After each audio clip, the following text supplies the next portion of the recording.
fabrication du savon liquide. Donc voilà déjà les différents ingrédients qu'on a sur la table. Ici, c'est ce qu'on appelle pâte de thym sagesse. Ici, le sel raffiné, l'acide sulfonique. Nous avons ici ce qu'on appelle parfum. Ici, c'est le colorant. Nous avons le grain de riz. Donc c'est effectivement comme le grain de riz. Ici, c'est gonflant. On appelle ça gonflant. Nous avons ici le conservateur et enfin notre gombo. Donc le rôle de chacun de ces ingrédients, les deux là, la pâte de thym sagesse et notre sel raffiné, ce sont les deux là qu'on va mettre ensemble pour pouvoir avoir l'élément pâteux auquel on va ajouter de l'eau pour avoir le savon liquide. Donc voilà le rôle de ces deux éléments. L'acide sulfonique, son rôle ici, c'est d'enlever les taches.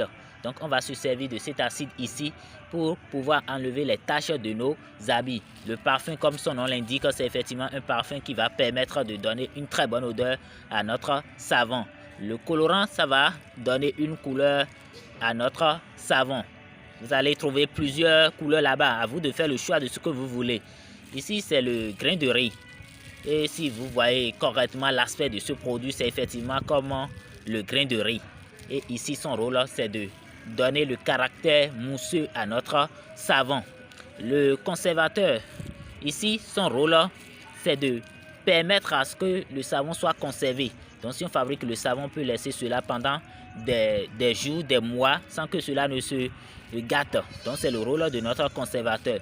Le gonflant, ici, ça va permettre d'amplifier le caractère épais de la pâte. Donc, c'est le rôle de notre gonflant.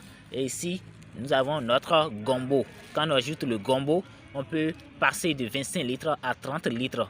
Donc, c'est le rôle de notre gombo et ça se vend seulement à 100 francs. Donc, voilà les différents ingrédients dont on a besoin pour réaliser le savon liquide. Et tout à l'heure, nous allons démarrer la préparation proprement dite et vous allez voir comment cela se passe.